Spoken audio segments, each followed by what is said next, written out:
Off, but we gotta ask is brought to you by Allstate. Oh boy, you do not have to answer. Yeah, you can tell us to fuck off. I'll be honest with you, kind of hard not to answer though. I kind of like skating on the edge, man. There we go. All right, here we go. We'll talk about skating on the edge of the atmosphere. What was it like going to space? Amazing, dude. Crazy thing was the whole thing was like 12 minutes. Boop boop.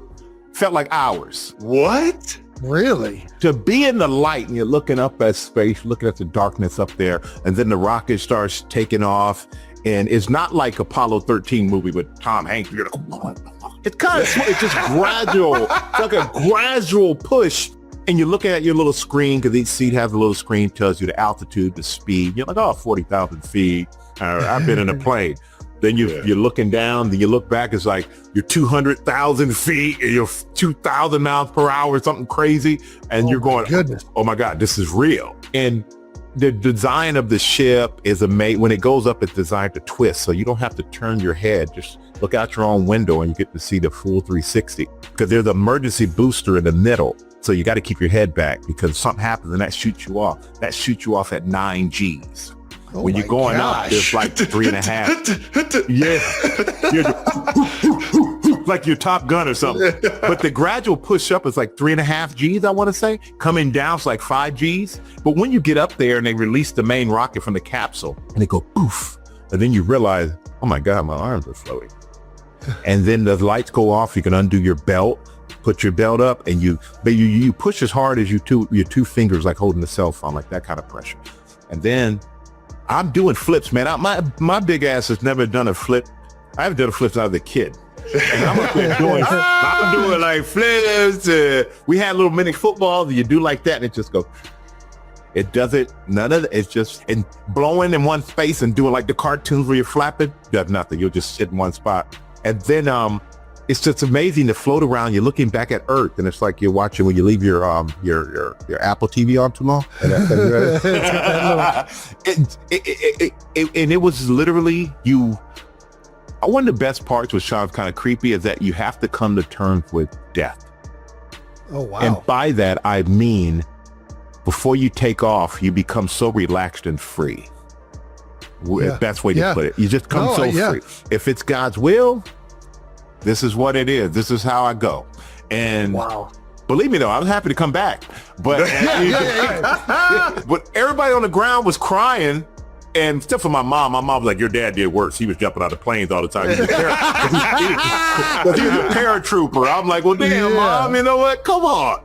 But everybody else was crying, but all of us on there were just so happy, man, so filled with joy. That's amazing. And it was one of the best things I've ever done in my life, without a doubt.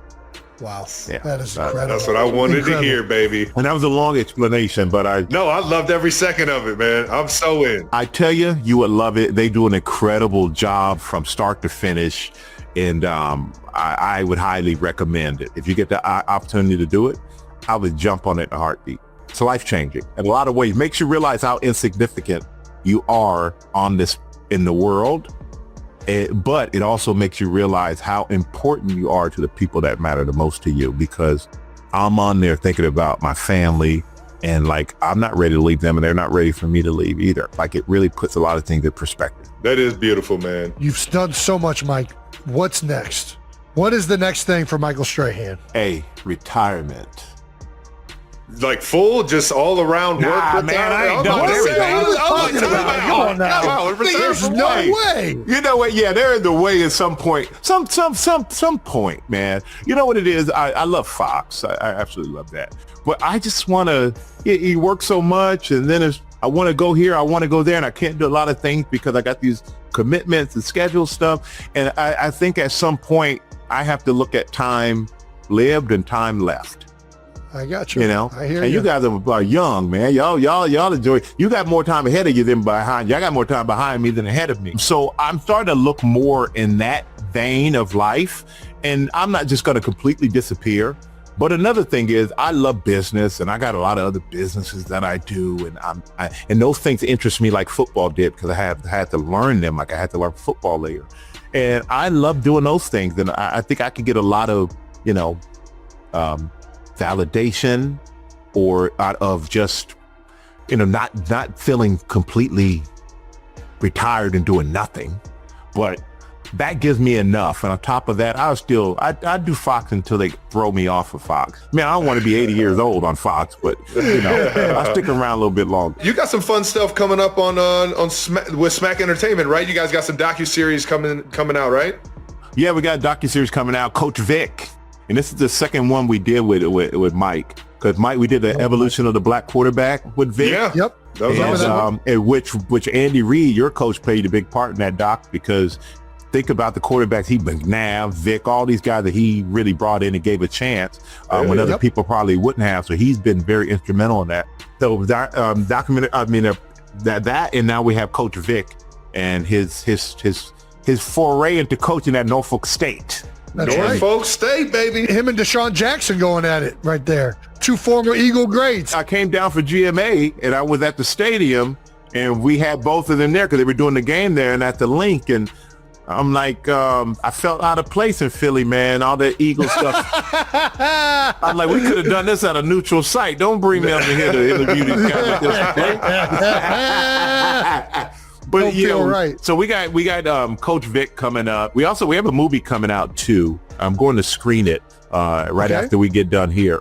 And that one is about John Madden. We did the documentary on the Madden video game. Yeah. Oh, man. And then we did Bill Belichick on the Madden Cruiser for the Super Bowl in New Orleans. We produced that. And now we're doing the Madden movie with David O. Russell directing. Christian Bale plays Al Davis. Nicolas Cage plays John Madden. And so that I'm going to screen now because that's coming out. Man, I can't fucking wait, man. That's going to be good. That looks awesome, man. That looks so fucking awesome. It's going to be incredible. And obviously, John Madden he's one of the biggest personalities that I like. He was the world when I was growing up. And I can only imagine what it was to actually be in a room with him and to enjoy who he was as a person, man. But those pregame meetings. I mean, imagine doing those pregame meetings and you're meeting with John Madden.